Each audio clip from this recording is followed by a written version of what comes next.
Dígame si ve la diapositiva.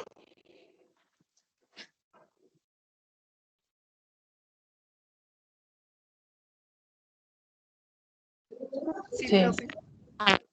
Sí, bueno. Entonces,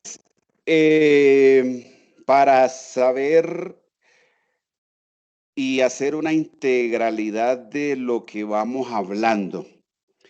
La vez pasada revisamos estos ramitos. Ay, espere que no se ve la mano. Herramienta mano. ¿Listo? ¿Se ve la manito? Sí, señor. Bueno, vimos músculo cutáneo, las ramas terminales, el músculo cutáneo, el axilar, el radial, el mediano, el ulnar. Sí, profe. Ajá. Vimos los nervios pectorales laterales y pectoral medial.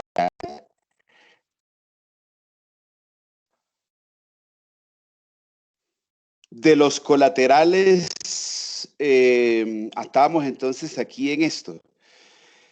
Bueno, si estuvimos hablando de toraco dorsal, recordarles que el toraco dorsal como nervio, bueno, más allá de la, ¿cómo le dijéramos? De la vista o de la lectura teórica, académica, que se hace de revisión del plejo, recuerde que hay que tener muy en cuenta de dónde proviene y cuáles son las raíces. Recuerde que los pacientes, como estos nervios nacen a nivel de cuello, en cuello es junto con la región lumbar de la columna, la parte cervical y la parte lumbar, son las regiones de más movimiento que tiene la columna. Las regiones de más movimiento tienen una gran probabilidad de que sufran algo que se llaman hernias discales. Eso hace parte del tallercito que están revisando y de lo que van a hacer en la parte de columna vertebral. Entonces, en últimas, independientemente de la patología que exista, el riesgo general de esta historia se llama compresión de raíces. Puede ser por enfermedades degenerativas crónicas como la artrosis, cuando hay un crecimiento excesivo de hueso o una degeneración ósea, o también en la columna hay estructuras que separan las vértebras, esos son los discos intervertebrales, y también sufren cambios. Entonces, procesos degenerativos crónicos por vejez o por enfermedades o por accidentes, por cualquier evento fisiopatológico, puede verse afectada a las raíces nerviosas.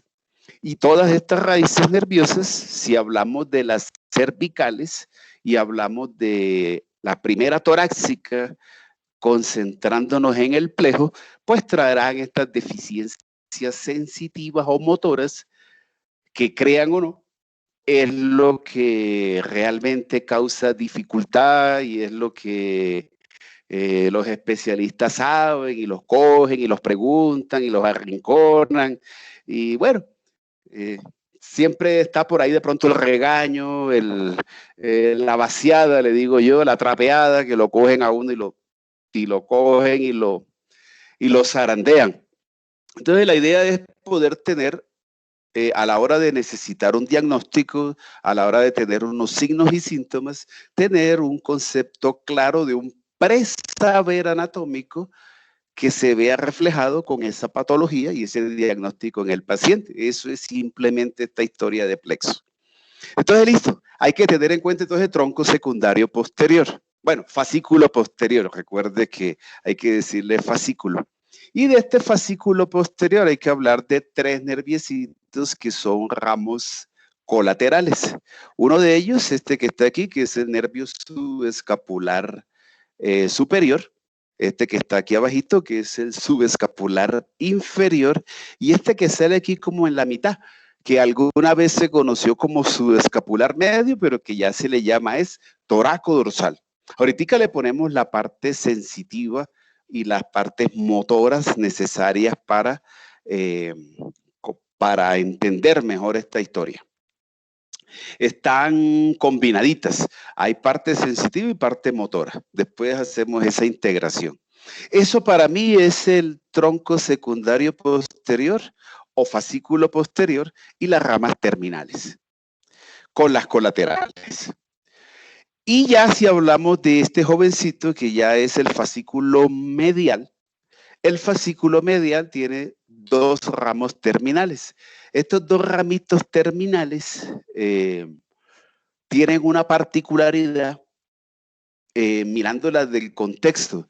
No hay una claridad a veces en los libros, algunos libros se contradicen en cuál sí, cuál no. Pero bueno, para mí, y hasta que no lleguen ortopedia y el ortopedista les diga lo contrario, anatómicamente, el fascículo medial tiene dos ramos dos ramos colaterales. Uno que se llama el nervio pectoral medial y otro que se llama el nervio cutáneo braquial medial.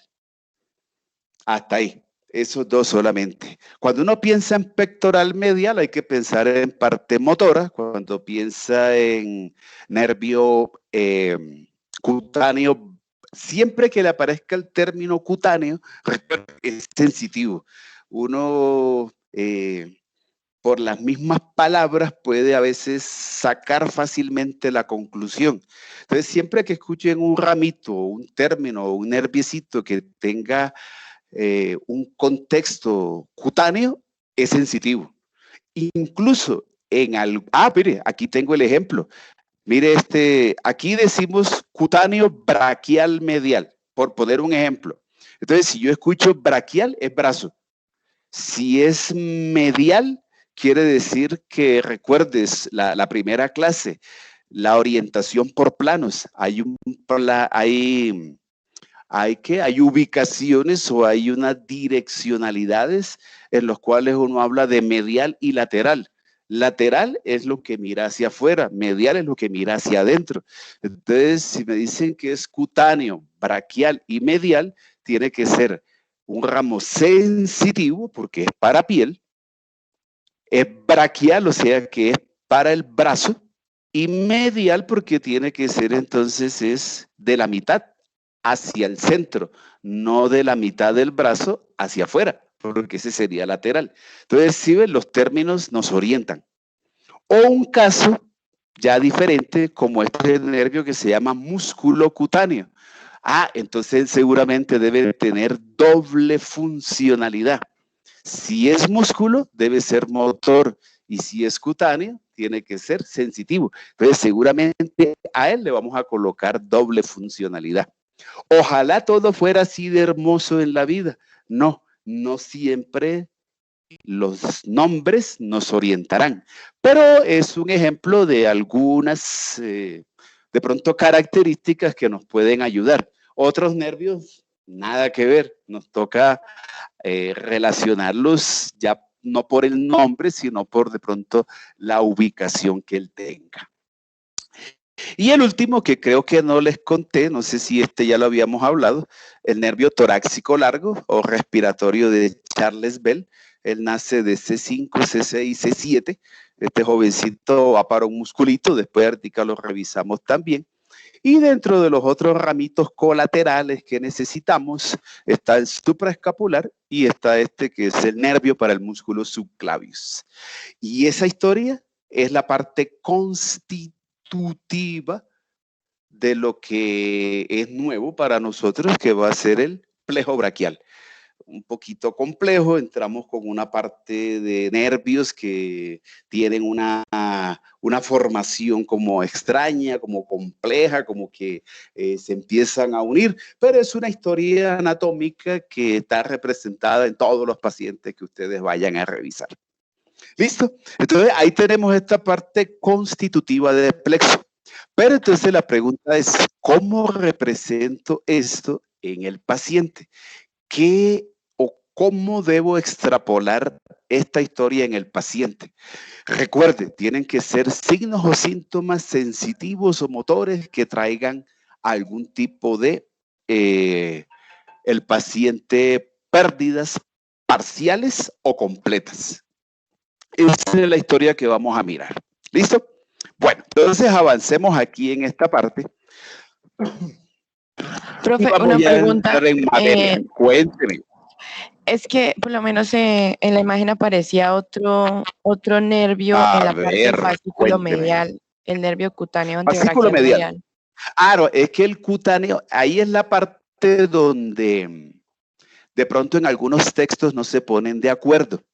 El cutáneo en la Targer o la Targer, que es de pronto como el libro más guía, nos pone el nervio cutáneo antebraquial medial como un ramo terminal del fascículo medial, no como ramo colateral.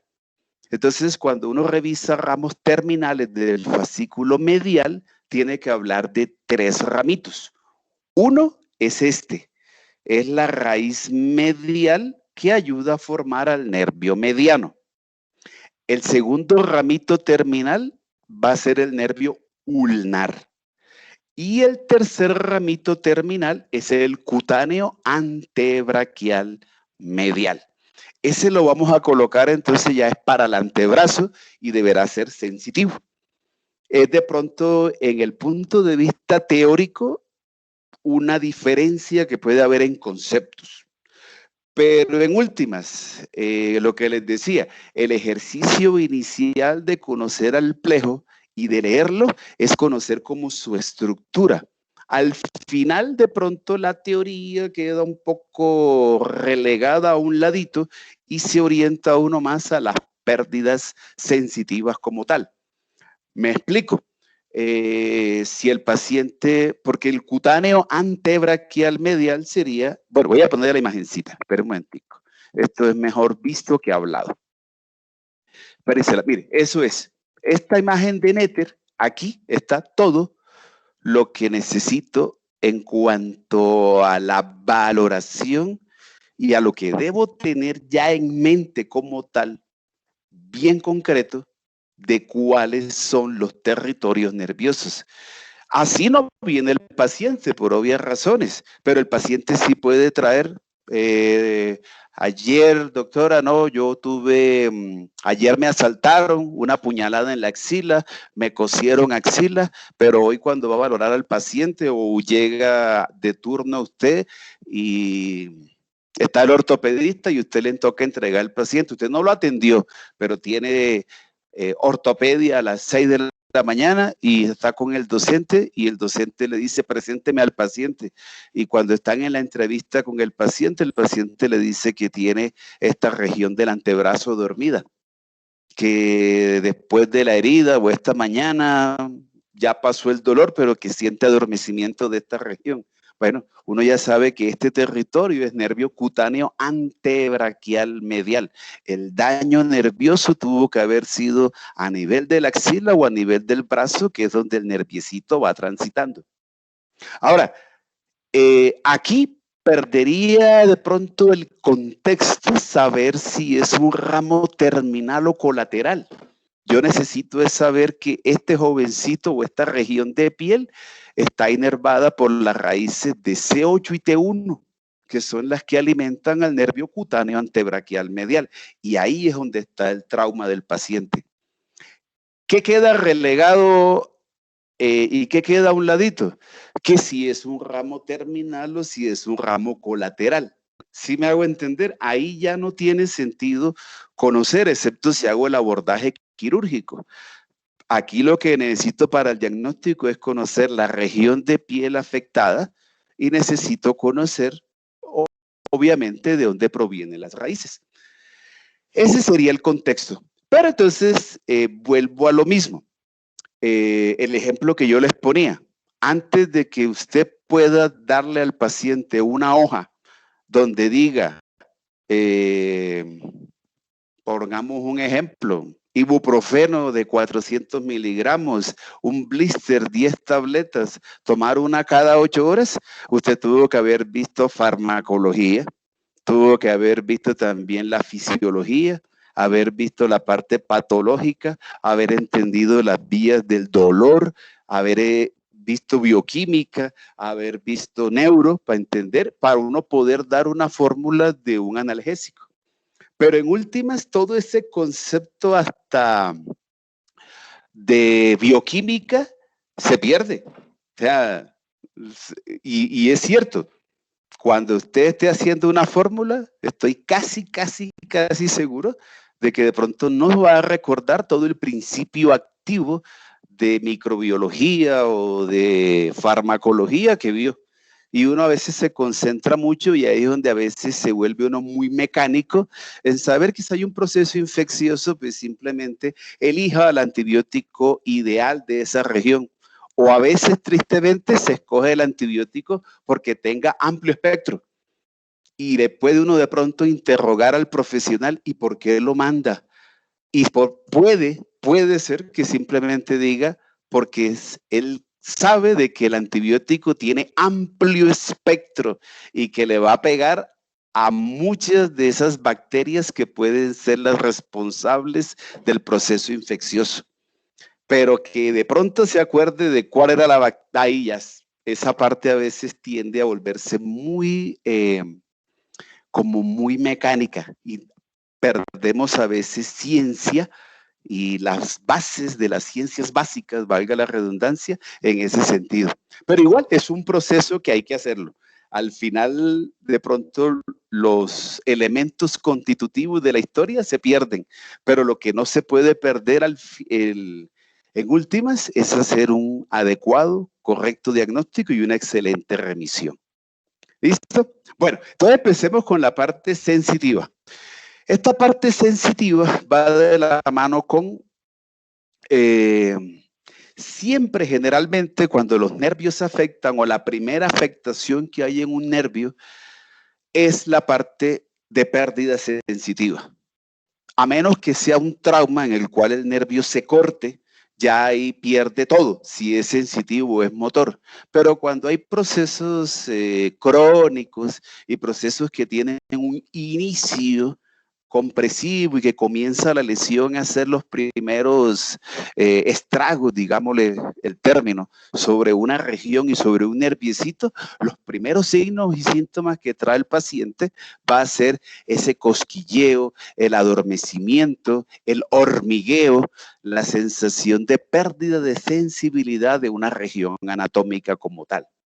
Entonces, este es el primer signo de alarma que de pronto nos puede llevar a que hay un inicio de una lesión compresiva que puede estar localizada a nivel de cuello, en el inicio del plexo o en el recorrido que el nervio tenga a todo lo largo del miembro superior. Recuerden que ellos van al lado de una arteria o pasan a través de un músculo. Entonces, esta historia puede tener todas esas eventualidades. Entonces empecemos con la parte, esta imagencita está en Nether. Tenemos que ubicarnos en la vista. Esta es una vista posterior o dorsal. Esta es una vista posterior del brazo y del antebrazo y de la mano. Y esta es una vista anterior. Los colorcitos pues simplemente son llamativos para darle de pronto esa vistosidad, como para que no se vea como tan cansón el tema, pero igual va a ser canzoncito. Entonces comienzo. Hay que hacerlo en orden. Es un trabalengua, son palabras, pero es la manera de poder referenciar la ubicación específica de la región anatómica. Entonces voy a comenzar arriba. Entonces, esto es la piel del hombro. Entonces voy a decir que la inervación sensitiva de miembro superior, la piel de la región del hombro, en su parte superior, anterior, lateral y posterior, es a cargo de un nerviecito. Este nerviecito se llama nervio supraclavicular. Ese no está dentro del plejo braquial.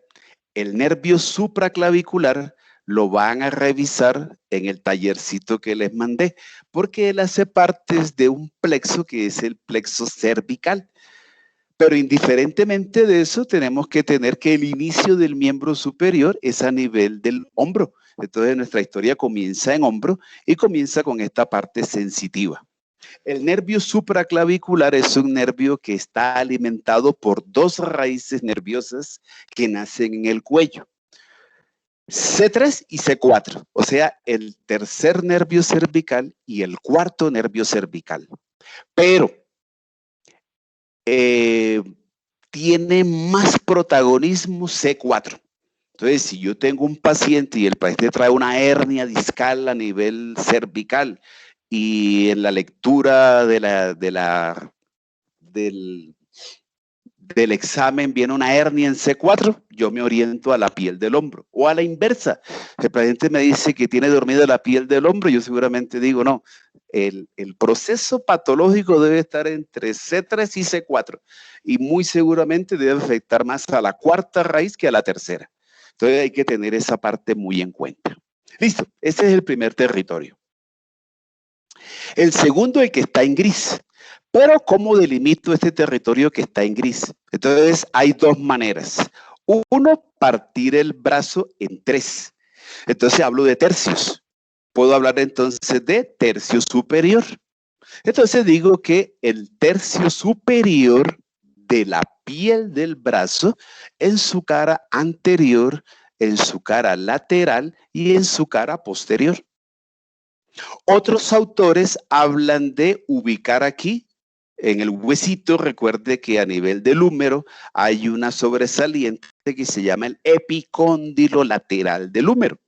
Entonces me dicen, coloque la mano encima del epicóndilo lateral del húmero. La mano, entonces, pueden ser 4 o 5 traveses de dedo, o sea, 4 o 5 deditos, dependiendo también del tamaño de la mano. Si es la mano mía, es una mano grande, son 4 traveses. Si su mano es pequeñita, entonces deberá colocar toda la manito. La idea es que si uno coloca la mano encima, aquí estaría el epicóndilo lateral. Y si yo coloco la mano aquí, debo hablar de la piel que se encuentra por encima de los 4 traveses, o sea, encima de la mano mía que yo coloco sobre la piel o sobre el brazo del paciente. Esa piel que se encuentra aquí encima de los 4 traveses de dedo por encima del epicóndilo lateral del húmero. Se vuelve un poquitico cansón. A mí me gusta más de pronto hablar de la parte de tercios. Es más fácil y es más recordable. Entonces, tercio superior, cara anterior, lateral y posterior de la piel del brazo. El nervio se llama nervio cutáneo braquial superolateral. Tiene sentido, ¿no? Cutáneo, piel, braquial de brazo, superior y lateral hacia afuera. El cutáneo braquial superolateral es rama del nervio axilar. Entonces ya aquí estamos en presencia de raíces de C5 y C6, que son las que alimentan al nervio axilar. Y si lo llevo al fascículo, entonces recuerde, ese nervio axilar es un ramo terminal del fascículo posterior. Y así vamos ambientando la idea. Listo, hasta ahí está esta piel del brazo. Aquí es donde está el problemita, bajo. Porque mire que aquí ya no tiene sentido y puede llevar de pronto a confusión. El mismo color de piel que está en esta figurita en el brazo también está en el antebrazo. Este territorio cutáneo está ubicado en todo el centro de la cara anterior de la piel del brazo. Es una franja o una línea central de piel en la cara anterior del brazo. Y el nervio se llama nervio cutáneo antebraquial medial. Ahí no tiene sentido, porque si es antebraquial sería antebrazo, pero el territorio sí es del brazo a pesar de que se llame antebraquial. ¿Por qué? Ven y les muestro esta figurita. El nervio cutáneo antebraquial medial transita a nivel del brazo y va en compañía de la arteria. Entonces no es del todo extraño o loco pensar de que un nervio que va para el antebrazo. Simplemente la idea aquí es que el nervio va para el antebrazo, pero tiene un recorrido por el brazo. Entonces yo voy con destino a esta piel, pero tengo que recorrer el brazo para llegar hasta el antebrazo. Aquí doy esos ramos sensitivos. Este es un ejemplo en el cual de pronto el nombre me puede confundir, pero no tiene vuelta de hoja, como dice el dicho. A pesar de que el nombre no nos oriente, hay que colocar esa región anatómica bajo esa influencia nerviosa. Piel del centro de la cara anterior del brazo, nervio cutáneo antebraquial medial. Fascículo medial C8 y T1, plejo braquial. Es lo único raro que hay por ahí. Listo. Ahora, si estoy aquí en la piel del centro, ya lo que me quedan son dos territorios en el brazo. Uno que está hacia lateral y uno que está hacia medial. Hagamos el ejercicio. Para lo que me queda de brazo, tengo que hablar de 2/3 inferiores. Recuerde que el brazo lo partimos en tercio y ya utilizamos el tercio superior. O sea que me quedaría los 2/3 inferiores, o también puedo decir tercio medio y tercio inferior. Pero tengo que decir la mitad lateral de la cara anterior, de la cara lateral y la cara posterior del brazo. Miren cómo es el juego de palabras. El juego de palabras también es para ubicar y también para escribir. Lo que usted escribe no solamente lo va a leer usted, sino que lo lee otro profesional, lo va a leer el ortopedista, lo va a leer otras personas.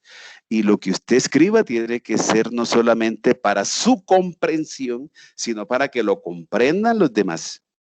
Entonces tiene que estar muy bien especificadito.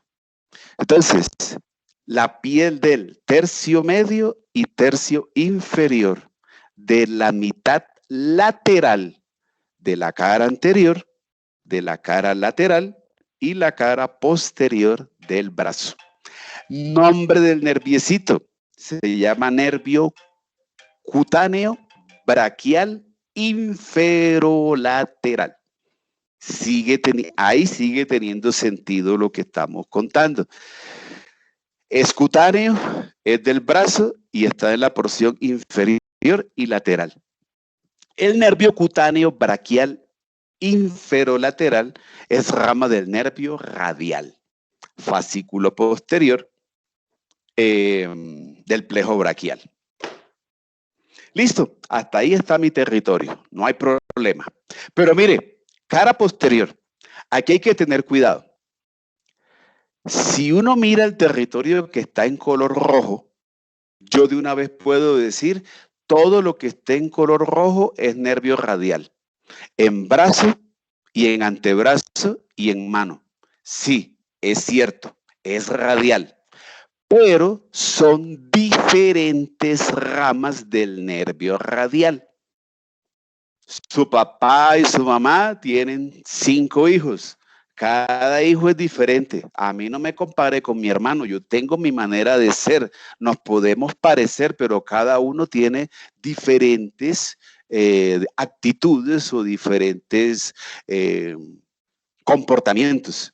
Entonces, lo mismo se aplica aquí. Decir radial, usted dice todo y no dice nada. Tiene que ser muy específico. Entonces, por eso aquí le pongo nervio cutáneo braquial inferolateral. Perfecto, rama del radial. Si miro la cara posterior del brazo, sigo teniendo una franja grande roja.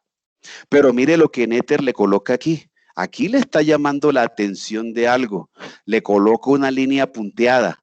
¿Por qué? Donde está la manito, voy a decir que es el centro de la piel de la región posterior del brazo. O dígale que es territorio cutáneo de la parte media o central posterior del brazo. ¿Es nervio radial? Sí, pero la ramita del radial que va para acá es la que cambia de nombre. Se llama nervio cutáneo braquial posterior. Entonces tenemos que hacer las dos diferencias. En el brazo hay dos territorios del nervio radial. Uno que es el nervio cutáneo braquial inferolateral y el otro que es el nervio cutáneo braquial posterior. ¿Y listo? Ahí tengo mi parte sensitiva. ¿Qué me queda? Me queda esta piel que está acá. Y voy a hacer el mismo ejercicio. Tengo que hablar entonces de una mitad medial. Tengo que hablar de los 2/3 inferiores. Es más, aquí casi como que abarca toda la piel. Todo lo que es la piel desde la axila hasta el epicóndilo medial del húmero. Mitad medial de la piel de la cara anterior, de la cara medial y la cara se proyecta incluso hasta la parte posterior del brazo. ¿Cuál es el inconveniente que hay en esta piel? Por lo que me muestra Néter en la imagen, como que el color de la piel del brazo se está pareciendo o tiene similitud al color de la piel que está en el tórax. Mire que se ven como dos colorcitos muy parecidos. Aquí hay un chicharroncito que quiero que no vaya a ser problema. Voy a cambiarles la imagen y desde la disección de Néter, desde la parte anatómica, voy a explicar qué es lo que está sucediendo aquí. No se me vaya a perder. Es facilito, pero necesita atención. Vamos a ampliar esta imagencita. Bueno, mire lo que está sucediendo aquí. Aquí tengo el fascículo lateral. Este que está aquí es el fascículo medial del plexo. Este nerviecito que está aquí y este que baja por acá es el nervio cutáneo antebraquial medial. Y este amiguito que viene por aquí es el nervio cutáneo braquial medial. Si yo digo que es nervio cutáneo braquial medial, pues yo simplemente pienso en un nervio que va para la piel y que va para el brazo. Perfecto. Pero mire la imagen. El nervio cutáneo braquial medial que nace del plexo se está uniendo con un nerviecito que viene de la región del tórax. Los nervios que emergen del tórax, los nervios que salen, que se proyectan desde la pared del tórax y que se vuelven externos, como este jovencito que estoy viendo aquí, los nervios en el tórax se llaman nervios intercostales. Estos nerviecitos recorren o los encuentro en el espacio que hay entre las costillas. Cada espacio entre las costillas está compuesto o tiene en su interior una arteria, una vena y un nervio intercostal. Entonces, este ramito que está saliendo de aquí nace de un nervio intercostal. Como tengo 12 costillas, entonces tengo 11 espacios intercostales. Entonces tengo 11 nervios intercostales.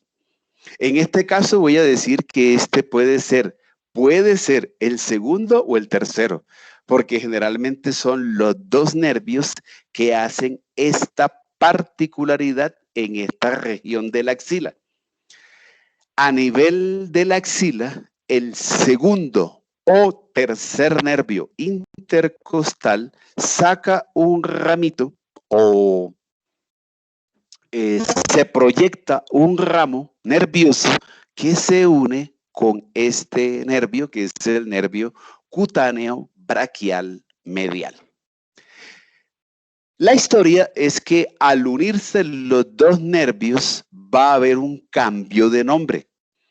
Si tienen ahí la néter o lo revisan más adelante, le van a decir que este nerviecito aquí se llama nervio intercostobraquial. O sea, intercostobraquial, estoy uniendo dos palabras, algo intercostal y algo braquial. Es lo que le estoy explicando aquí. El nervio intercostobraquial, que es este donde está la manito, donde yo estoy aquí señalizando, se forma por la unión de dos nervios. El cutáneo braquial medial, que nace del fascículo medial del plexo, como un ramo colateral de T1, y este jovencito que es el nervio intercostal, del segundo o tercer nervio intercostal. De ahí nace el nombre para este nervio y también, cambió la figura, y también nace el nombre para la región anatómica. La inervación sensitiva de la mitad medial de la cara anterior, de la cara medial y con proyección hacia la cara posterior del brazo se llama nervio intercostobraquial. Entonces, esa es la explicación. Cuénteme, ¿qué le pasó? Disculpe una pregunta, ¿será que podría señalar otra vez en la imagen anterior el nervio intercostobraquial? Mírenlo, entonces vamos para la figura. Vamos a ver, pongámosla aquí, esa. Ve aquí el aumento de tamaño. Entonces, recuerde que tenemos un problema. ¿Cuál es el problema? Que aparece nervio intercostobraquial. Y uno dice, pero ¿de dónde? Si ni en el plejo me lo cuentan, ni tampoco en ninguna parte aparece. Entonces la explicación es esta unión que está aquí. El nervio intercostobraquial es este que estás viendo aquí. ¿Cuándo se llama nervio intercostobraquial? Después de que se unen estos dos amiguitos.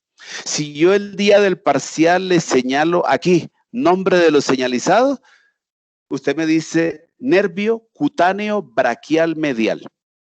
Si yo le señalo aquí, usted me dice nervio intercostal o un ramo, bueno, eso lo vemos en tórax. Tendría que decirle que es un ramo perforante, porque él está perforando la pared del tórax. Pero hoy solamente le voy a decir nervio intercostal.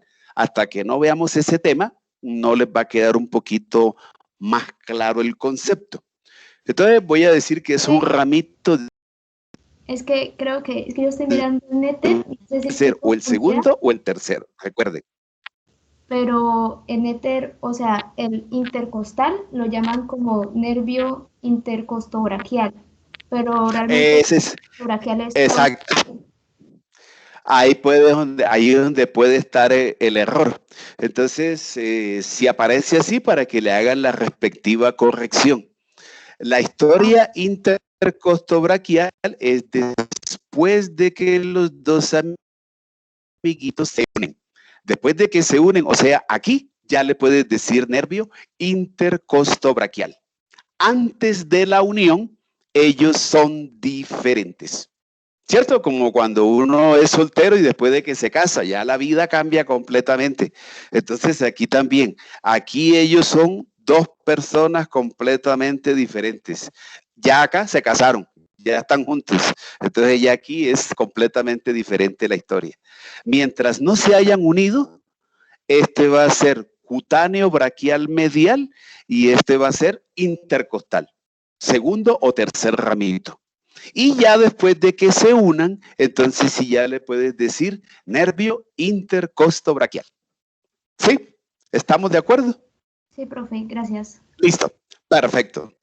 Bueno, listo. Ahí salió lo del... Ese era ahí como lo más canzoncito. Bueno, volvamos a la figurita. Pero entonces, si así está en Néter, para que de pronto le hagan la respectiva corrección. Listo, salí del brazo. Tengo la parte sensitiva lista. Voy para el antebrazo. En el antebrazo me aparecen 3 territorios. Pero ojo, mire, no se confundan. En el antebrazo, en la región anterior, aparecen 2. Y en la región posterior me marcan 3 colorcitos. Pero fíjense que los colores de la cara anterior del antebrazo son los mismos de la región posterior. La única diferencia es que en la región posterior tengo una franja en el centro diferente de color que también me dirá entonces que será un nervio diferente. ¿Listo? Entonces por eso digo que solamente son, aquí solamente voy a revisar 3 territorios. Bueno, antebrazo. El antebrazo, la parte sensitiva cutánea, tiene 2 maneras para revisarse. Cara anterior del antebrazo. Entonces digo, la mitad lateral de la cara anterior, de la cara lateral y la cara posterior del antebrazo. Color verdecito, se llama nervio cutáneo antebraquial medial. Perdón, lateral. Nervio cutáneo antebraquial lateral. El nervio cutáneo antebraquial lateral tiene un papá. El papá de él se llama nervio musculocutáneo. Y el músculo cutáneo, recuerde que es un ramo terminal del fascículo lateral. Raíces de C5, C6 y C7. Esa es la inervación sensitiva del antebrazo en la mitad lateral de la cara anterior, lateral y posterior. Nervio cutáneo antebraquial lateral. Rama terminal, o sea, es el ramito, el último ramito que da un nerviecito que se llama nervio musculocutáneo. Listo, voy para la otra parte, el moradito. Ah, ese ya lo conocemos. Entonces digo, mitad medial de la cara anterior, de la cara medial y la cara posterior del antebrazo. El nervio se llama nervio cutáneo antebraquial medial. C8, T1, fascículo medial, ramo terminal, plejo braquial. Está la parte sensitiva del antebrazo. Mire, en la cara anterior y en la cara posterior. Pero la cara posterior del antebrazo tiene una excepción. Y la excepción es una franja de piel ubicada en todo el centro de la cara posterior del antebrazo. Ya puedes sacar la conclusión, es el mismo color de arriba, o sea, nervio radial. Pero recuerde, es una rama diferente del nervio radial. ¿Cómo se llama esa ramita? Nervio cutáneo antebraquial posterior. La inervación sensitiva de la piel ubicada en el centro de la región posterior del antebrazo es nervio cutáneo antebraquial posterior y es rama del nervio radial. Listo, salió el antebrazo. Voy para la mano. La mano sí es una de las que, mejor dicho, después miramos esa parte nerviosa de recorridos, pero es uno de los principales motivos de consulta y aunque parece muy fácil, a veces se les complica bastante los diagnósticos.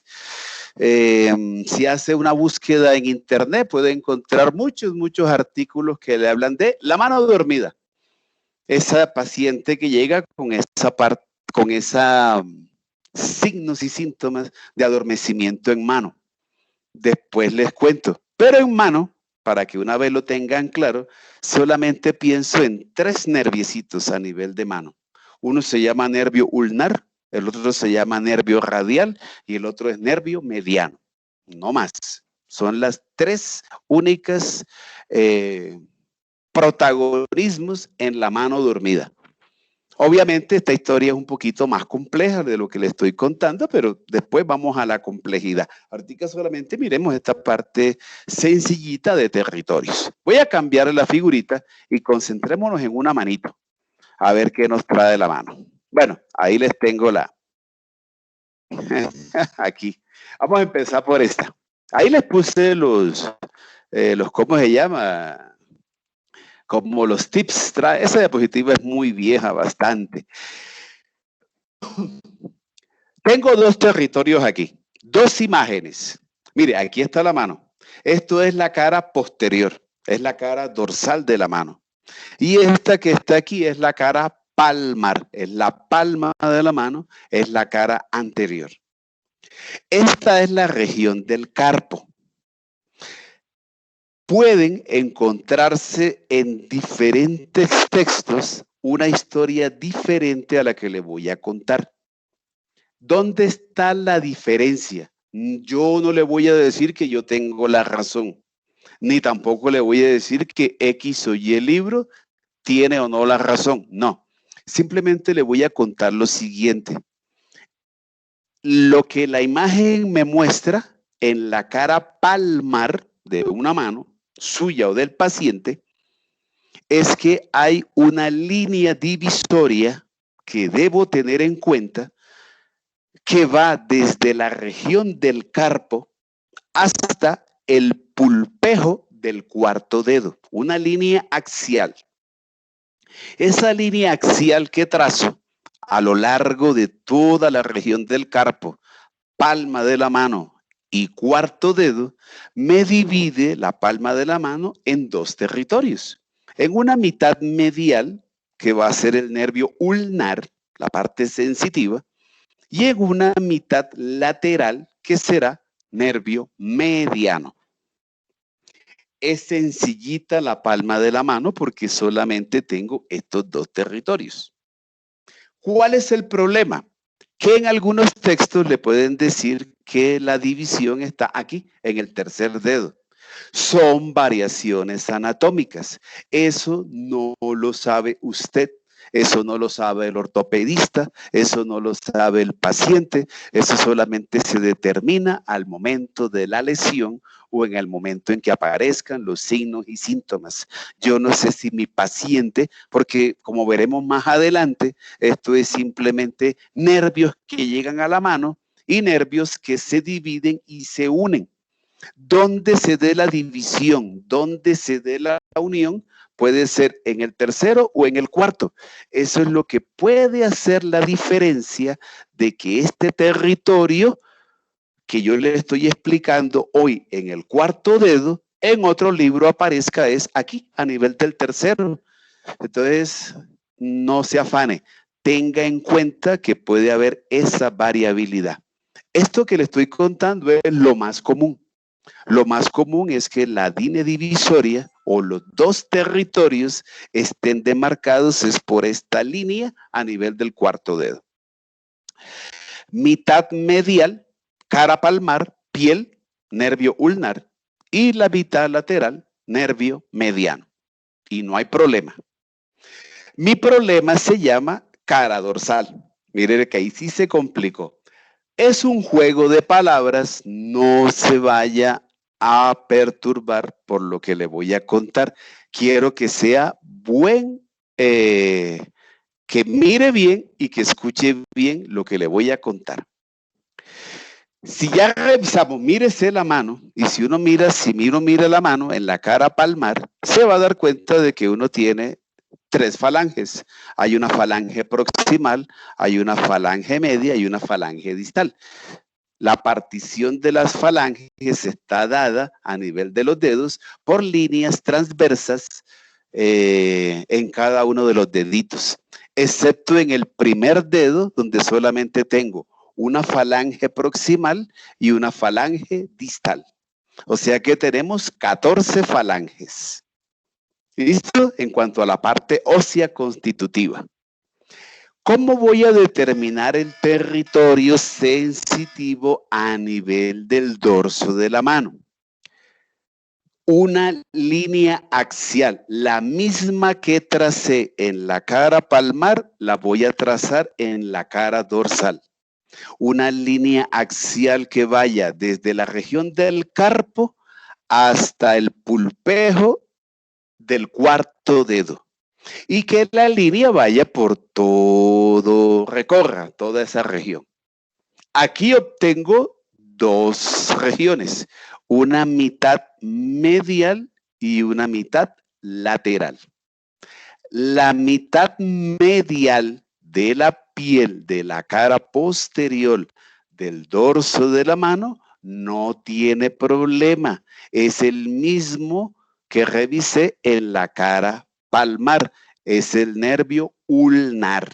Mire, no me cambió el color. Entonces, todo paciente que tenga una parte compresiva del nervio ulnar, y yo espero que haya una sintomatología sensitiva, se debe proyectar en la mano. Así de sencillo, la parte sensitiva. Y tiene que ser la mitad medial, ya sea de la cara palmar o de la cara dorsal de la mano. Desde el cuarto dedo al quinto dedo. Todo este territorio cutáneo, sea palmar o sea dorsal, es el primer signo, síntoma compresivo del nervio ulnar. La mano dormida por mitad medial, sea anterior o sea posterior. Sencillito. ¿Dónde se complica? En la región posterior. Ojo lo que le voy a contar. Como ya tracé esta línea axial, entonces ya tengo que hablar de un territorio en el dorso de la mano de la mitad lateral de la piel que cubre toda la región de la cara dorsal de la mano. Todo el territorio cutáneo de la cara dorsal de la mano incluye la piel que tapiza o que cubre la cara dorsal del primer dedo. Piel que cubre o tapiza la cara dorsal de la falange proximal del segundo dedo. Piel que tapiza la falange proximal de la cara dorsal del tercer dedo. Y piel que tapiza la cara dorsal de la mitad lateral de la cara dorsal de la falange proximal del cuarto dedo. Todo esto es territorio del nervio radial. Pero el nervio cambia de nombre porque la ramita se llama la rama superficial sensitiva del nervio radial. Así se llama. Rama o ramo superficial sensitivo del nervio radial. Es el que tiene a cargo este territorio cutáneo que usted está viendo en color rojito. Yo sé lo que me va a preguntar y ya sé lo que tiene en mente. Las dos imágenes me están mostrando algo diferente. ¿Puede llegar a suceder? Sí. A nivel de la falange distal del primer dedo por la cara dorsal, uno puede encontrar territorio del nervio mediano. Pero lo más común es que toda la cara dorsal sea del nervio radial. Explicación, lo mismo que le dije ahorita, la distribución nerviosa y las anastomosis nerviosas que puedan existir. Usted no las conoce, el paciente no sabe que las tiene, el ortopedista tampoco. Solamente cuando se den los signos y síntomas, usted puede encontrar a un paciente que tenga la mano dormida, pero que el territorio cutáneo se proyecte en el primer dedo hacia la cara dorsal. Y puede ser nervio mediano. como también puede ser en la cara dorsal lo más común que sea el nervio radial. Tenga estas dos imágenes en mente porque eso puede ser el signo o síntoma de pronto no muy claro, que puede ser que a usted se le complique el diagnóstico si no tiene en cuenta que puede haber una proyección cutánea sensitiva en el dorso del primer dedo del nervio mediano, que no es lo más común. Tiene que ser ese el nervio radial, como está en esta imagencita. ¿Listo? Bueno, ¿qué me queda? En la cara dorsal de la mano. Ay, ¿qué pasó?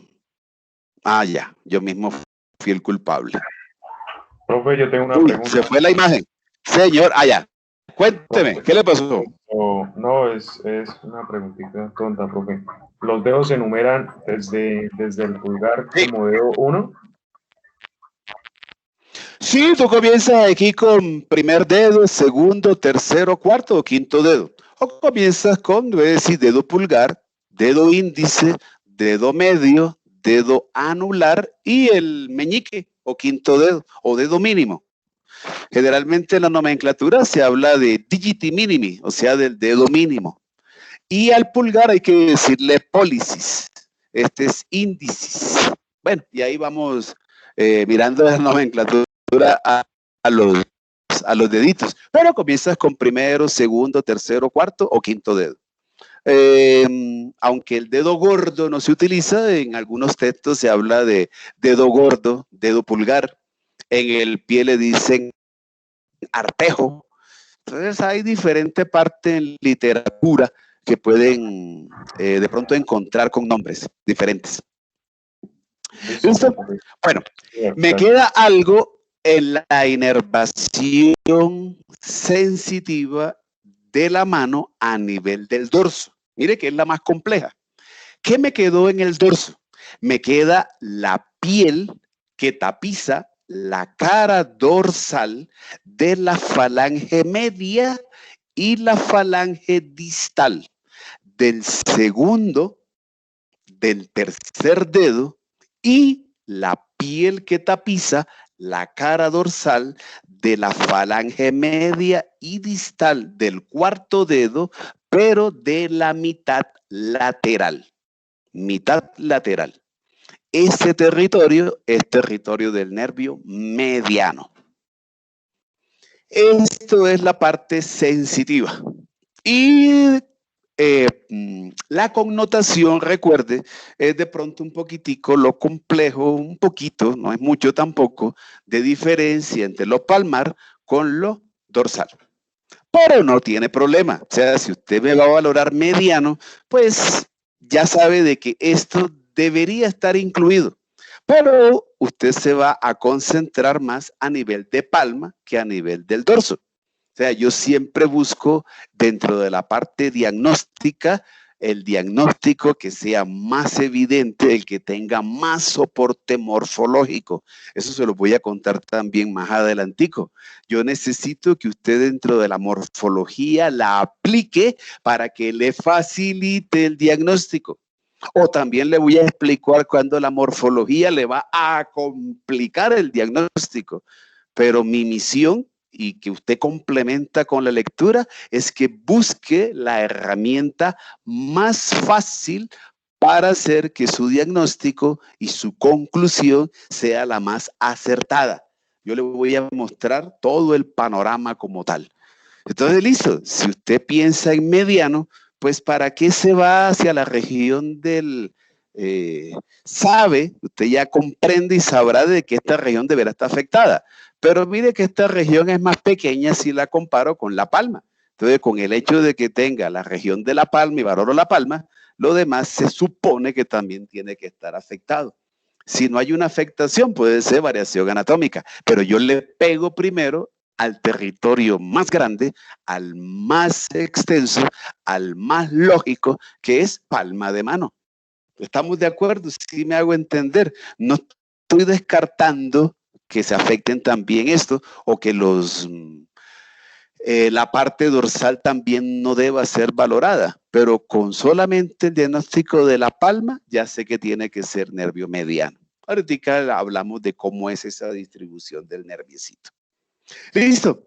Esta es la aplicación de plexo hacia lo que es la parte sensitiva, cutánea, a nivel de miembro superior. Desde axila hasta mano. Bueno, cambiemos. Vamos a mirar otra cosita aquí. Bueno, necesito que tengan en cuenta algo en esta historia. Vamos a cambiar aquí. Voy a ir avanzando porque quiero entrar en materia en algo. A ver, me voy por acá. Espera un momentico y miro por acá. Profe. Sí, cuénteme aquí. Ahora ya pasamos a la inervación. ¿Qué le pasó? ¿O todavía seguimos, vamos a seguir la inervación? No, todavía voy a tratarles una cosita antes de tomar a los musculitos. Quiero contarles todavía una historia porque dentro de toda la, digámosle, distribución nerviosa, el problema es que también quiero que sepan dónde se encuentran estos puntos compresivos o dónde pueden haber estas historias donde uno puede llegar a estimar que los nervios están comprimidos. Entonces, este es como la segunda parte antes de entrar en la parte motora, que es la más crónica en cuanto a la pérdida o la afectación de los nerviecitos.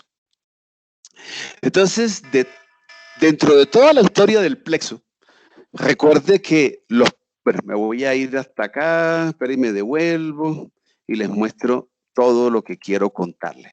Mire, recuerde que el plejo nació a nivel de cuello. El plejo tiene forma como de un reloj de arena, o sea, es amplio en su nacimiento, aquí a nivel de cuello, donde emergen las raíces. Esta parte del plejo yo la parto en tres conceptos, básicamente. Más allá de la parte que acabamos de revisar y la que mirábamos la vez pasada, de cómo se forma, ya mirándolo más simple y más sencillo, quiero que mi plexo tenga 3 regiones que no se me olviden y que las tenga muy presente. Como tiene forma de un reloj de arena, recuerde que es como de un 8, entonces tengo una base amplia que mira hacia el cuello. Es donde emergen las raíces. Aquí tengo los troncos primarios. Pero el plejo, mire que se va estrechando.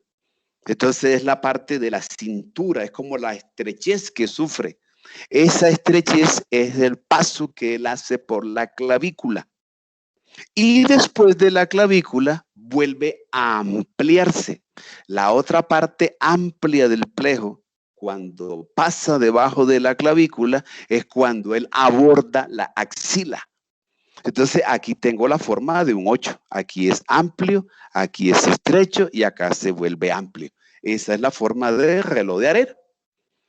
De la clavícula hacia arriba uno puede hablar de los troncos primarios y de la clavícula hacia abajo ya puede hablar de los fascículos como tal. Pero quiero también que ustedes vieron biofísica. Recuerde, hay una parte biomecánica aquí que es fundamental.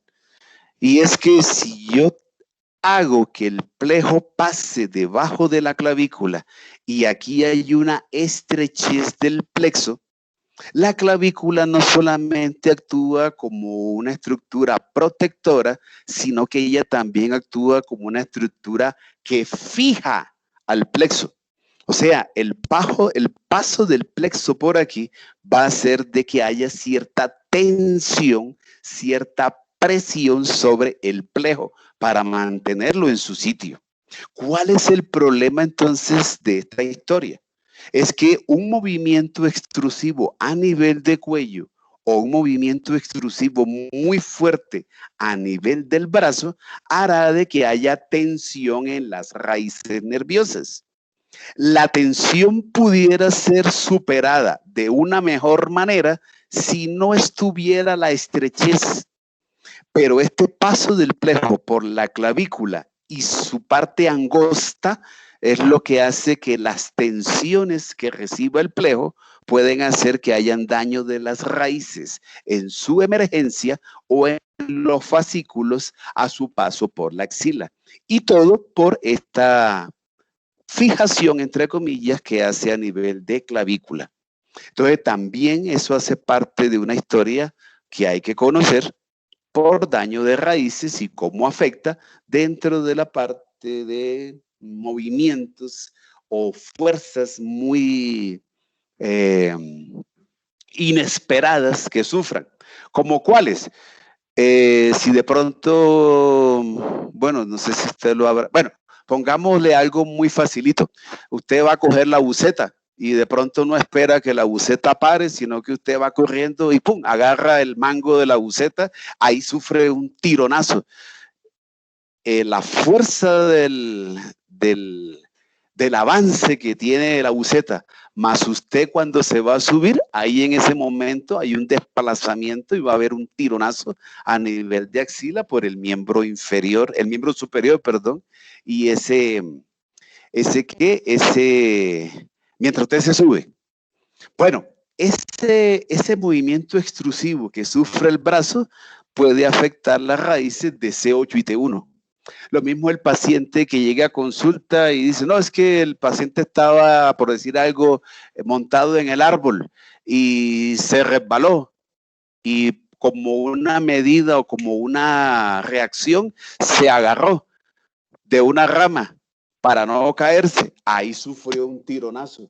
Esos tironazos, esos movimientos extrusivos del brazo, normalmente causan daño y rompimiento de raíces de C8 y T1. Ahora, visto desde otro ángulo, un movimiento que yo haga hacia lateral de la cabeza. Háganlo mientras estamos hablando. Usted está sentado, lleve la cabeza hacia un lado. Del lado de la flexión, si usted la lleva la cabeza hacia el lado derecho, las raíces del plejo del lado derecho estarán flácidas, pero las raíces del lado contrario estarán tensionadas. Si usted sufre un movimiento muy fuerte de la cabeza hacia el lado lateral, las raíces van a tensionarse. ¿Cuáles se tensionan? C5, C6 y con probabilidad de afectación de C7. Mire, algo muy facilito que puede ocurrir en una caída o de pronto si alguien lo atropellan o usted está sentado en el taxi, de pronto el taxi lo golpean por detrás, en fin, todo movimiento que puede ocasionar movimiento imprevisto, tipo latigazo es el nombre más común de este tipo de afectaciones, puede poner en riesgo las raíces.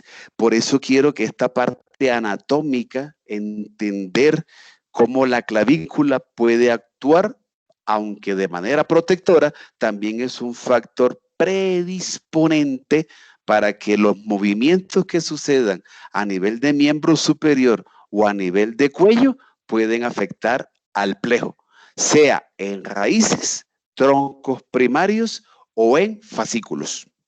Es simplemente algo biomecánico. Y ni qué pensar de una fractura. La fractura puede provocar desplazamiento de los fragmentos, idealmente que sean hacia afuera. Una fractura que los bordes se vayan hacia adentro pueden lesionar vena subclavia, esta que es la arteria subclavia o las ramas del plejo. ¿Listo? Entonces debe tener en cuenta, uno, la forma que tiene el plejo y un primer abordaje de pronto de daños en las raíces por ese tipo de movimientos. ¿Qué me iba a preguntar? Profe, una pregunta. ¿Esos movimientos de tironazos que usted mencionaba pueden llegar a, digamos, a presentar parte como que adormecimiento de los dedos en la parte dorsal, en lo que usted nos contaba, el nervio mediano? Que Sí, mire, lo que pasa es que dependiendo de cómo sea el trauma, recuerden que el trauma es impredecible. Pero dependiendo también de la raíz que se afecte, así también va a estar la parte sintomática en el paciente. Entonces, por lo menos tú dices, pongamos un ejemplo, yo tengo aquí nervio mediano, que es el que tiene el color amarillito, pero también tengo mediano, aquí es en palma de mano y aquí es a nivel del dorso de la mano. Paciente que sufre un tironazo a nivel de miembro superior. Y pensemos en que, bueno, pongamos cualquier patología, una lesión tipo latigazo a nivel de cuello que afecte raíces de C5 y C6, por ponerle un ejemplo. Yo puedo encontrar que el nervio mediano está formado por raíces de C5, C6, C7, C8 y T1. Una afectación de C5 y C6 puede llegar también a comprometer el nervio mediano y dar una sintomatología a nivel de palma o dorso de la mano de pérdida sensitiva. Si el daño es muy fuerte o lesiona bastante el nervio, también debe estar comprometido lo motor. Recuerde, en los traumas que son agudos, en los que no son crónicos, cuando hablo de cronicidad es porque hay una lesión que inicia y que lleva una semana, 2 semanas, 3 semanas, 1 mes, 2 meses, el paciente va sintiendo progresivamente como el hormigueo, como la sensación de pérdida sensitiva aparece y se va aumentando.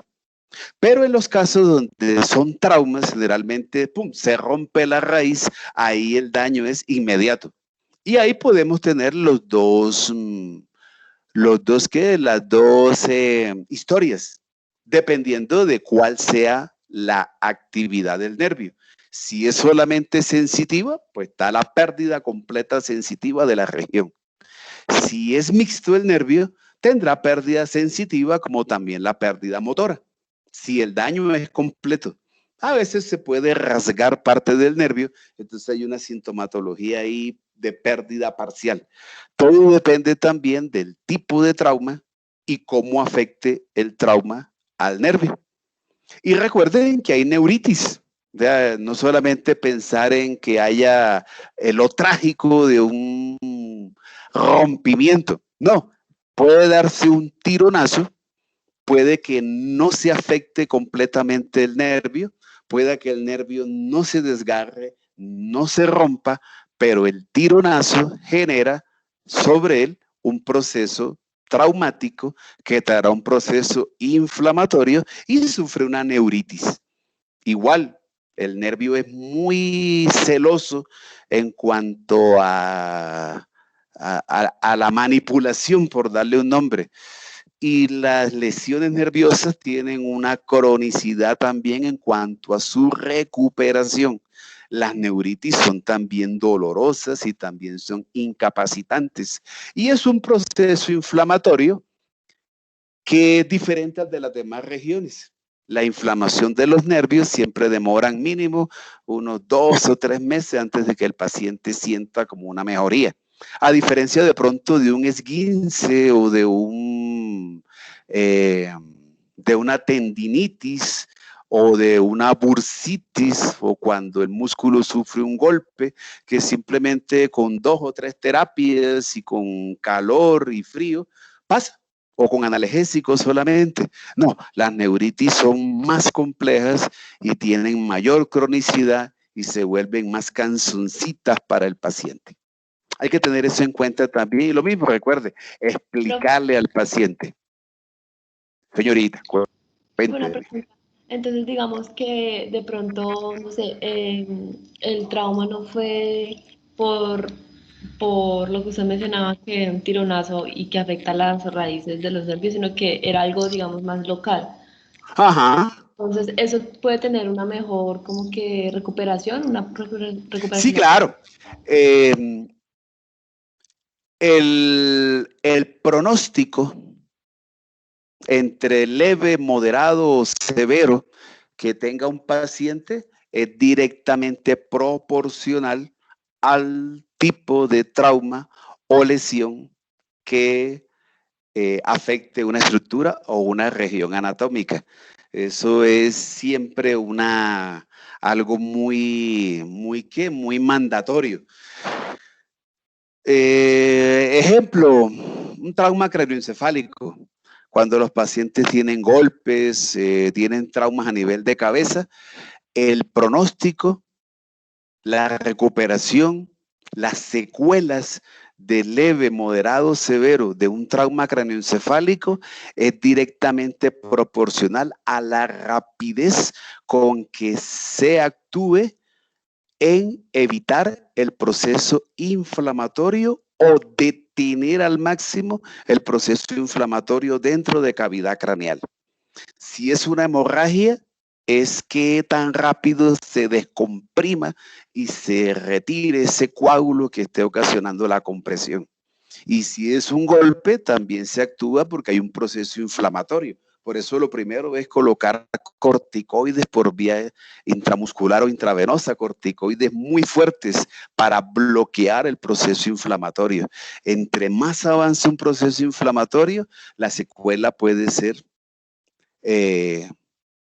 más notoria en el paciente. Entonces, siempre como base se plantea ese tipo de relación. Severidad del trauma directamente proporcional a una secuela entre leve, moderado o severo. Eso es cierto. Bueno, hay condiciones del huésped también, pero salen también de ese, entra también de pronto dentro de ese protagonismo. Bueno, listo.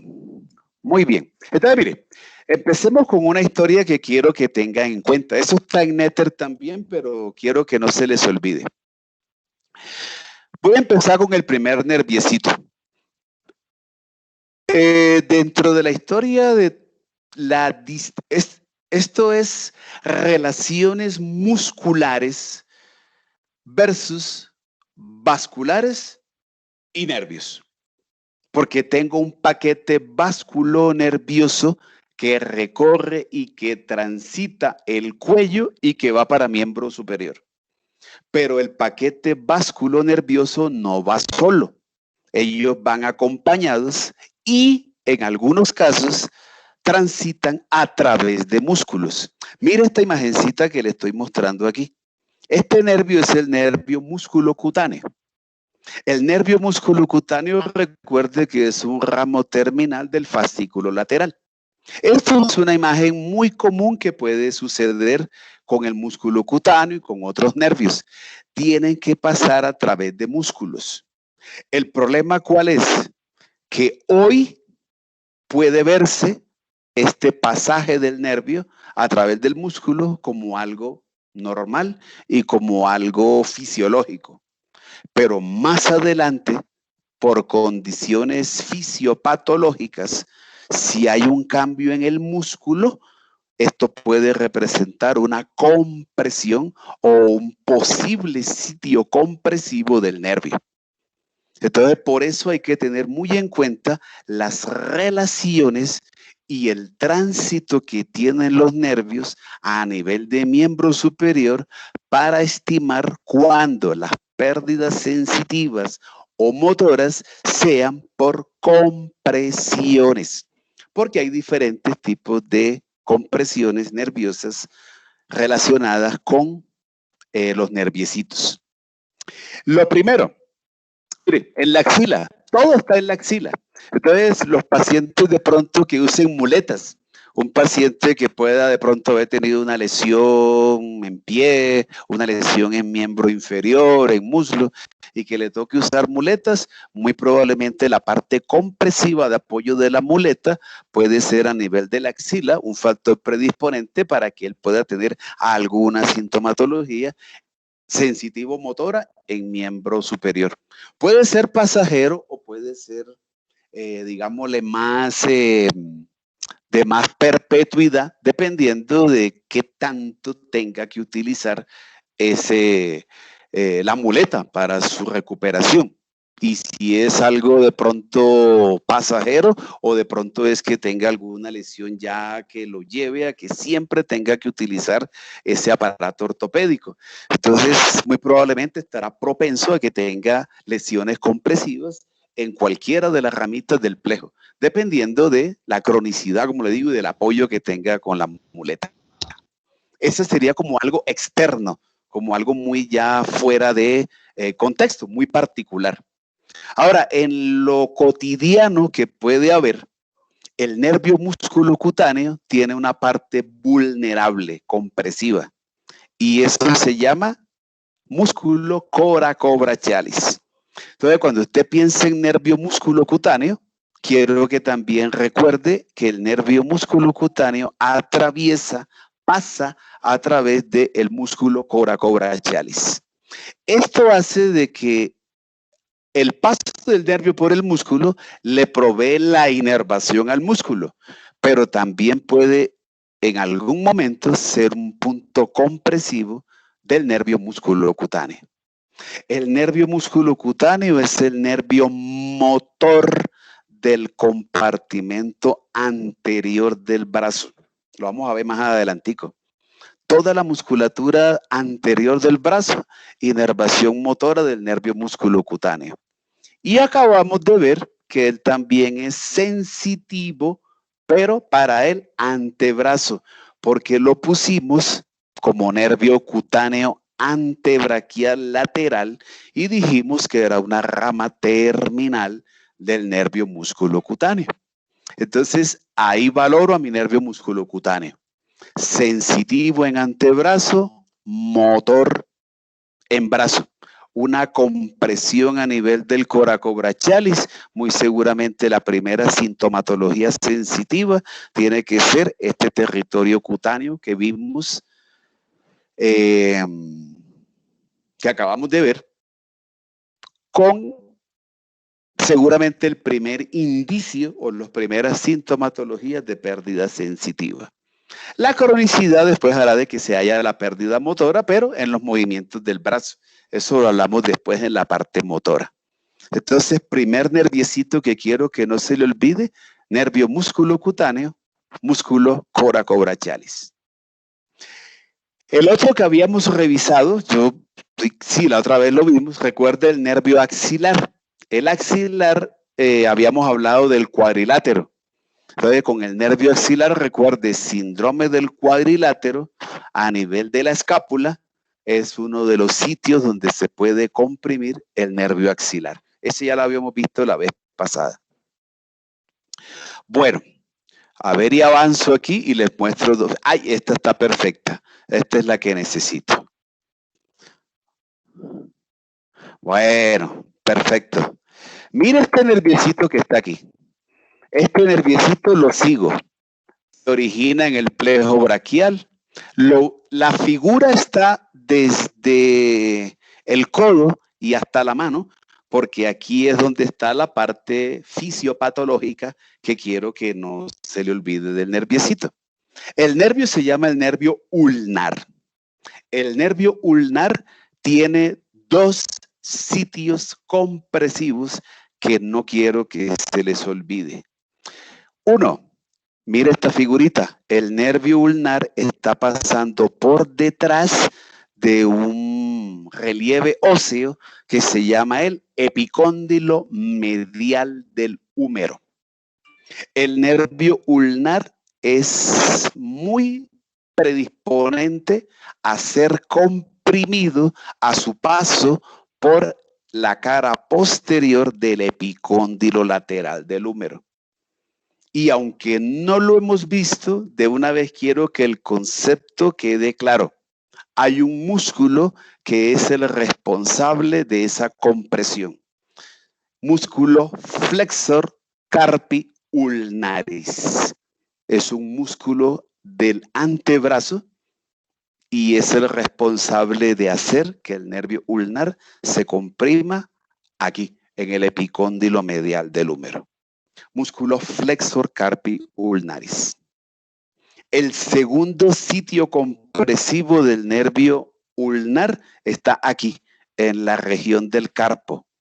Y ese tránsito que usted está viendo aquí, este paso que hace el nervio del antebrazo hacia la mano y pasando por el carpo, es conocido como canal cúbito carpiano o también conocido como canal de Guyon. G-U-Y-O-N, canal de Guyon o canal cúbito-carpiano. Esos son los dos sitios compresivos del nervio mediano en antebrazo. Perdón, del nervio ulnar. Estoy ahora cambiándole el nombre de los nervios. Nervio ulnar. Ese canal, Epicóndilo medial del húmero.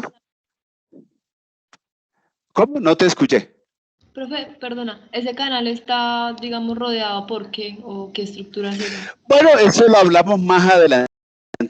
Cuando ya avancemos, tenemos que hablar de la forma que tiene el carpo. Esa es una clase que les tengo no más sobre eso.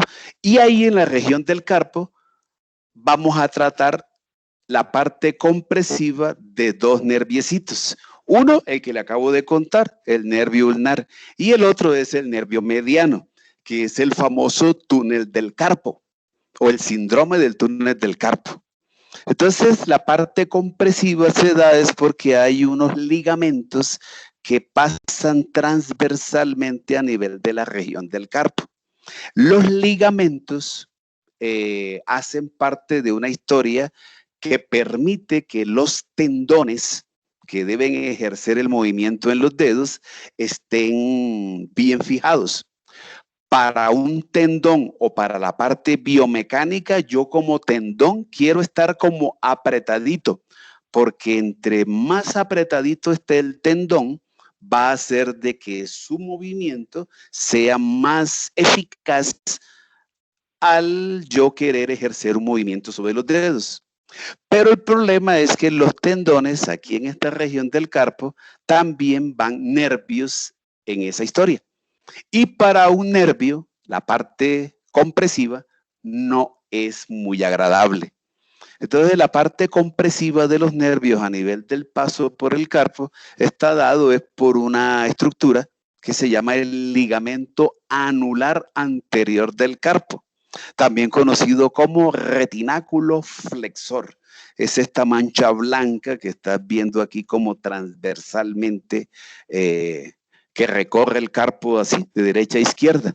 Pero eso se los cuento más adelantico, no se afane. Ahorita solamente le doy los tips para que los vaya teniendo en cuenta. Entonces, nervio ulnar, epicóndilo medial del húmero, músculo flexor carpi ulnaris. Y su otro sitio compresivo, señor. Profe, una pregunta, es que si uno llegase a hacer mucha fuerza ahí en el epicóndilo, ¿puede doler? No, mira, hagamos algo, póngale cuidado. Más adelantico, o ahora que se acabe la clase, póngase la mano en la cara posterior del epicóndilo medial del húmero. Hágase fuerza y verá que al ratico va a sentir que se le duermen estos dos deditos. O sea, el territorio sensitivo que yo le acabo de contar del nervio ulnar, si usted quiere corroborar lo que le acabo de contar, presiónese el epicóndilo medial del húmero por la cara posterior. Obviamente le va a doler un poquitico, pero al ratico va a sentir cómo se le duermen los territorios cutáneos que yo le acabo de contar aquí en la clase. Lo sensitivo. O cuando uno se golpea y siente un corrientazo tan rico, ese es, el corrientazo es el golpe sobre ese nervio ulnar. Pero puedes hacer el ejercicio, el tocar ahí en esa región y verás que se siente el dolor y obviamente el adormecimiento en las regiones que acabamos de revisar, los territorios. ¿Listo? Bueno, tercer nerviecito, nervio mediano. El nervio mediano tiene dos sitios compresivos a nivel de antebrazo. Uno, un musculito. Y este musculito es este que está aquí. Mire que Néter lo cortó. El músculo pronator teres. Por eso existe un síndrome que se llama síndrome del pronador. Eso lo van a ver después en fisiopatología. Pero yo no voy a hablarle ni de mano de predicador, eso es descrestante. Eso es, no, usted eso lo entenderá más adelante cuando vea la fisiopatología. Yo necesito que tengan muy claro la anatomía para que la aplique después. Entonces, el nervio mediano es vulnerable a compresión a nivel del tercio superior del antebrazo a su paso por un musculito que se llama músculo pronator teres. Y de una vez quiero que eso lo tenga muy relacionado con un síndrome que se llama síndrome del pronador. Aquí abro la puerta para dos historias, porque el nervio mediano, cuando pasa por el músculo pronator teres, el mediano tiene una rama nerviosa que se llama nervio interóseo anterior. Entonces, cuando esté en su fisiopatología y revise pronator teres como músculo y la relación que él tenga con el nervio mediano en parte compresiva, quiero que tenga esos dos conceptos en la cabecita. Uno, músculo pronator teres. Y dos, nervio mediano y la rama que nace del nervio mediano a nivel del músculo pronator teres, que se llama nervio interóseo anterior. Algunos textos le dicen nervio interóseo antebraquial anterior o antebraquial anterior, pero es interóseo anterior. Cuando veamos la parte motora, necesito que se acuerde de lo que le estoy contando hoy para que pueda extrapolar síndrome del pronador con la pérdida motora que va a tener el paciente. ¿Listo? Segundo sitio compresivo del mediano, a su paso por la región del carpo, que es lo que les voy a contar más adelante, que es el famoso túnel del carpo. Ese es el otro punto compresivo que tiene nervio mediano. Listo. Y me queda nervio radial. Pero y busco una figurita del nervio radial y con eso terminamos esta primera parte necesaria de entender. Ay, ojalá tuviera el cadáver. Esto en el cadáver se ve hermosísimo. Pero bueno, no lo tenemos. Nervio radial. El nervio radial tiene un punto compresivo a nivel del antebrazo. Mire lo que le voy a contar. Quiero que se ubique aquí en esta figurita. Esto aquí es el codo. Esto es la flexura del codo. Esto es la cara anterior de lo que uno le llama flexura del codo. Bueno, en la flexura del codo, en esta región del codo, en la cara anterior, voy a encontrar dos espacios. Usted se los puede tocar porque siente, cuando uno se palpa, siente dos huequitos. Los huequitos que uno siente se llaman goteras.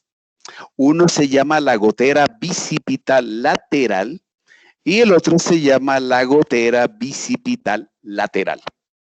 Bueno, el nervio radial, eso más adelante se los voy a contar, pero hoy para que lo tenga claro, el nervio radial tiene un punto compresivo a nivel del antebrazo. Está ubicado en... Dígame. Profe, qué pena. ¿Cómo dijo que se llamaban? Gotera bicipital lateral y la otra gotera bicipital. Gotera bicipital. Hay dos goteras. Las goteras son como huequitos. Pues como vimos, la gotera a nivel del techo donde cae cuando llueve. Entonces, cuando ahí me dicen gotera, yo pienso que hay un huequito. Entonces, lo mismo se aplica en anatomía. Ojalá si se pueden tocar, sería perfecto. Porque usted se toca justamente aquí en esta región y va a sentir dos huequitos. ¿Por qué la importancia de las goteras?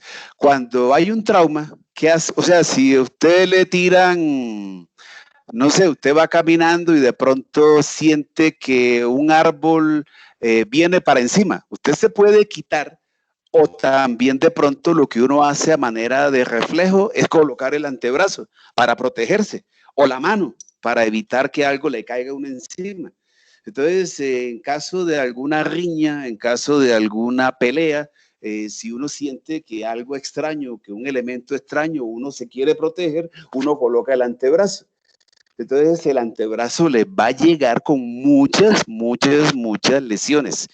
Y prácticamente el contexto de esto que le estoy contando es para que ubique las lesiones y sepa también valorar en su momento cuando una lesión afecte una determinada región anatómica versus el nervio que transite y la sintomatología que tiene el paciente. Entonces, por eso traigo a colación lo primero a esta región de la flexura del codo. Y que hay dos huequitos, y les va a decir goteras bicipitales. Esta, la gotera bicipital medial, y acá la gotera bicipital lateral. Si uno se toca esa región, siente los dos huequitos. Pero bueno, eso lo vamos a revisar también más adelante. En el contexto global general que necesito ahorita, y las relaciones que tienen los nervios con musculitos y las posibilidades compresivas, quiero que al nervio radial lo tengan muy en la cabecita, porque en el tercio superior del antebrazo, en la cara anterior y lateral, en ese espacio conocido como gotera bicipital lateral, el nervio radial da dos ramitas. Esta que usted está viendo aquí, que yo le tengo señalada como nervio radial, esta es la rama superficial sensitiva del nervio radial. Es la que va para la mano. Entonces, siempre peleo con mis alumnos porque los vacían allá en ortopedia, porque el paciente llega con una lesión a nivel de la flexura del codo y el estudiante se pregunta, ¿y por qué tiene la cara posterior de la mano dormida? Pues la figura se lo está contando. El nervio radial y la rama superficial sensitiva que vimos que iba para la piel del dorso de la mano, se origina acá en la flexura del codo. Todo paciente que le llegue con un trauma, con una lesión a nivel de flexura del codo, no se extrañe que la pérdida sensitiva esté lejos, esté en el dorso de la mano, porque el nervio que va para el dorso se origina en la flexura del codo. Pérdida sensitiva, si es herida. Pero el nervio radial da una rama que va para la parte posterior del antebrazo, esta pequeñita que usted está viendo aquí, que está atravesando a este musculito que está acá. La rama del nervio radial se llama nervio interóseo posterior. A partir de hoy, toda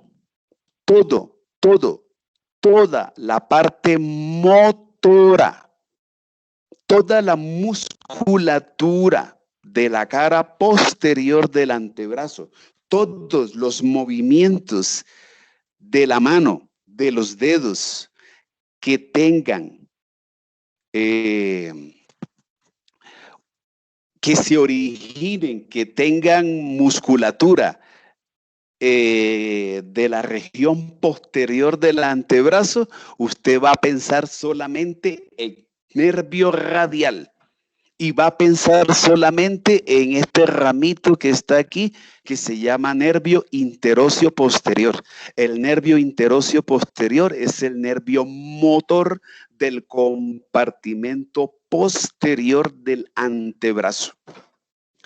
¿Por qué tiene que conocer todo esto? Porque es que ese nerviecito está pasando por este musculito y este músculo se llama músculo supinator. Y hay un síndrome del supinador. Entonces, el radial y específicamente la rama motora del antebrazo, o sea, nervio cutáneo nervio interóseo posterior, se comprime a su paso por el músculo supinator. Y de ahí viene el síndrome del supinador. Entonces, ¿cómo valoramos compresiones? Y antes que se me olvide, el nervio perfora al músculo y este huequito tiene un nombre, se llama la arcada de Frost, F-R-O-O-S-E, arcada de Frost. La arcada de Frost, cuando la escuchen, quiero que la tengan y una vez se les vaya a la cabeza, es el espacio, el huequito, por donde el nervio interóseo posterior pasa a través del músculo supinator. Y el músculo supinator puede llegar a comprimir a ese nerviecito. Y recuerde, toda la parte motora, toda la musculatura de la cara posterior del antebrazo. Listo, hasta ahí les dejo esa partecita. Creo que no se me queda ninguno. A ver, espera un momentico, a ver. No, ahí están todos. Bueno, listo. Bueno, ¿dudas o preguntas? Ese es un tema duro, pero no le estoy ahorrando lectura, pero tiene ya por lo menos una visión muy precisa de cuáles son estos sitios muy específicos donde pueden haber compresiones de los nervios del plejo y esta parte sintomática a nivel de paciente. ¿Dudas o preguntas hasta ahí? Sé que pueden haber muchas. Si no hay ahorita o en la próxima, pero me cuentan.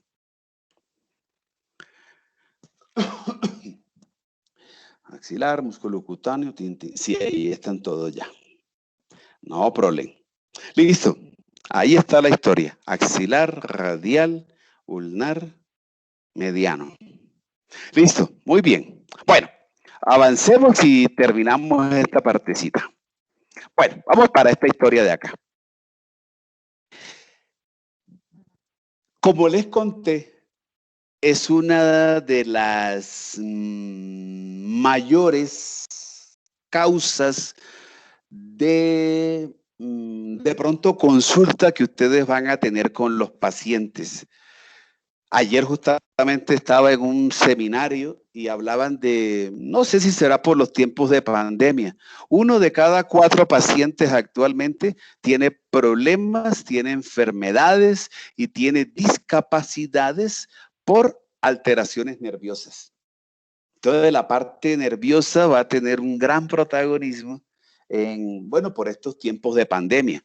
Ahora, la parte nerviosa no solamente mirarla desde el contexto del comportamiento de las personas por el encierro, sino también una parte de un sistema nervioso que en cierta manera puede actuar y hacer una somatización de la enfermedad. Bueno, ¿cómo entiendo eso? Hay pacientes, no son todos los pacientes, pero hay pacientes que de pronto cuando están sometidos a estrés, puede de pronto, o usted de pronto le ha pasado. Voy a poner el caso mío. Cuando yo tengo mucho estrés o tengo una situación de pronto que me afecta, pierdo el sueño, no duermo. Y a veces puedo tener hasta problemas estomacales y me tiende a dar de pronto como diarrea. Le pongo el ejemplo porque es algo que es una somatización de una condición de estrés, de algo nervioso, de una situación en la vida.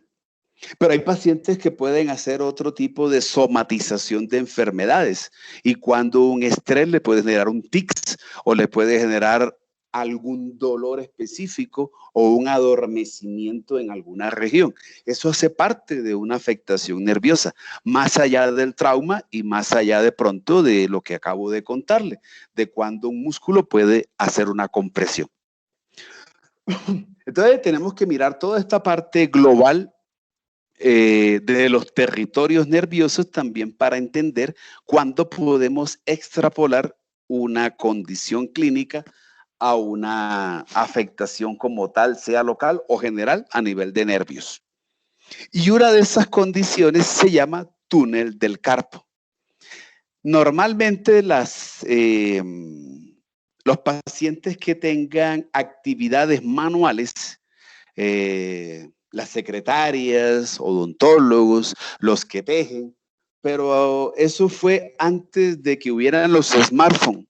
Ahora con los smartphones, creo que la consulta ortopédica se va a disparar dentro de mucho, mucho tiempo, porque es increíble, entre más movimiento haya en los dedos y entre más movimiento haya en mano, hay una mayor predisposición a que el paciente pueda sufrir síndrome del túnel del carpo, que es lo que le voy a explicar ahorita. Entonces, por eso creo que esto será un mal de pronto de mucho consulta dentro de algún tiempo. No necesariamente tiene que ser causa-efecto. O sea, no todo paciente va a terminar en esa condición. Tiene que haber algunos factores predisponentes a, pero de todas maneras, la mayor actividad y movimiento que haya en mano por una actividad que haga el paciente en cuanto a su profesión o lo que haga, puede ser un factor que contribuya a que con el tiempo pueda aparecer esta historia de síndrome de túnel del carpo. Pero hay que entenderla desde la base anatómica. Ese es el ejercicio que vamos a hacer. Bueno, entonces quiero que no se les olvide algo porque esto es fundamental para mano. Vamos a ver qué sucede aquí en mano. Le traigo esta imagencita que está aquí. Aquí tengo la mano, bueno, aquí le expliqué dorso, aquí le expliqué palma, aquí está lo sensitivo, pero aquí aparece la mano ahora ya con músculos. Todavía no le voy a contar la parte muscular, pero sí quiero contarle qué pasa con el nervio mediano y qué pasa con el nervio ulnar y por qué la mano dormida y quién es el protagonista o cómo se debe reflejar en esta región. Bueno, pero y busco una figurita a ver si tengo una mejor figura para esta historia. No, dejemos esta que está aquí. Entonces, mire, ¿qué es lo que sucede?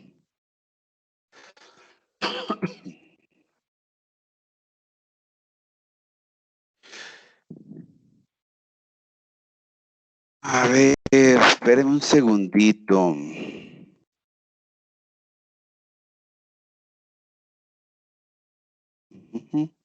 No, esta es la última. Bueno, no importa. Esta es una vista posterior del antebrazo. Si usted se mira su antebrazo, se dará cuenta de que él tiene forma de un cono. La forma de cono es porque arriba están las grandes masas musculares y abajo simplemente tengo tendones. Cuando digo abajo, quiero hablar de distal. Hacia proximal tengo masas musculares, por eso es más amplio, pero hacia distal se pierden los músculos y se transforman en tendones. Por eso el adelgazamiento que sufre el antebrazo. Pero para que todos estos tendones puedan funcionar de manera individual, pero también de manera grupal en un movimiento, no pueden estar así como están en la figura, porque los tendones son duros. Cuando haya una contracción muscular que quiera originar un movimiento a nivel de los dedos, estos tendones, a su paso por la región del carpo, tienen que tener alguien que los guíe, alguien que los fije, alguien que los mantenga en su lugar para que el movimiento sea efectivo y el movimiento que se genere por la contracción y que va hacia los dedos no se pierda a nivel de la región del carpo. Porque entre más largo sea el recorrido, puede haber más riesgo de que el tendón simplemente, si no tiene alguien que lo mantenga en su posición, el tendón se eleve, el tendón se forme como un arco y se pierda la fuerza. Entonces, por eso necesito una estructura anatómica que se encargue de mantener a los tendones en posición. Fisiológicamente, es perfecto, pero en patología viene la parte no muy agradable. Mire, solamente le cambié la figura. Esto es cara posterior del carpo y esto es la cara posterior del carpo. Aquí usted ve los tendones solitarios y aquí es como usted y sus pacientes tienen esta parte del carpo. Cuando usted me diseque al cadáver y quite la piel, va a encontrar esto que está aquí. Es simplemente una formación fibrosa transversalmente dispuesta en la región del carpo, en la cara posterior, y se encarga de mantener o se encarga de hacer que los tendones los mantenga en posición, los aprieta para permitir o para ejercer una fuerza que contribuya a que el tendón tenga un paso a través de la región del carpo, sea como un riel, como los rieles de los trenes, y permita que él transite, pero a la vez no pierda su accionar. Esto se llama un retináculo. El retináculo, en esta región le voy a decir simplemente retináculo dorsal, porque está en la región posterior. Este no tiene problema. El retináculo dorsal no trae generalmente ninguna condición muy patológica como tal, pero existe y hace parte de la biomecánica para mantener a los tendones en posición. Primer retináculo. El otro retináculo o la otra parte envolvente que tiene la región del carpo es este que está acá. Esto ya es una vista anterior. Esto es otra estructura fibrosa dispuesta transversalmente y le voy a decir también retináculo, pero le voy a decir retináculo flexor. Yo quiero que usted entienda de que esta historia es una sola. Yo la estoy partiendo en dos, pero quiero que usted el retináculo lo ponga envolviendo a toda la región del carpo. La historia es una sola. El retináculo es una estructura fibrosa que envuelve anterior y posterior de manera circular a la región del carpo. Solamente que atrás le digo retináculo extensor y en la parte anterior le digo retináculo flexor. ¿Cuál es el problema del retináculo? Que los retináculos, como son estructuras fibrosas, pueden cambiar. Y cuando cambian es para fibrosarse. Y cuando se fibrosa, se vuelve más duro. Y entre más duro, se va contra la región posterior. Si se va contra la región posterior, pues va a comprimir a los tendones. Bien, perfecto. Si el tendón está comprimido, tiene mejor movimiento, tiene mejor desplazamiento, trabaja mejor. Pero miren lo que está en la figura. Además de los tendones, por aquí pasa este nerviecito, que es el nervio mediano. Espere que se me fue la imagen. Aquí está. Mire, nervio mediano. Y hacia acá, hacia el lado medial, está pasando el nervio ulnar. Entonces, a nivel de la región del carpo, en la cara anterior y específicamente retináculo flexor, es el protagonista para hacer compresiones del nervio ulnar, pero más específicamente las compresiones nerviosas del nervio mediano. Todo paciente que le llegue a su consulta con un síndrome del túnel del carpo es el paciente que debe seguramente tener una sintomatología de pérdida sensitiva hasta ahora, que es lo que hemos visto en los territorios cutáneos de piel que le acabo de contar, de color amarillo, que es nervio mediano. Y quiero que lo entienda que su patología está enmarcada aquí, en el paso que el nervio mediano hace en la región del carpo y la compresión que este retináculo hace sobre el nervio.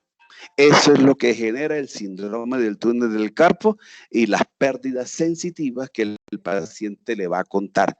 El hormigueo, la anestesia, la pérdida de sensibilidad en estas regiones del color amarillo en los deditos o en la región de la mano, sea en la parte palmar o sea en la parte dorsal.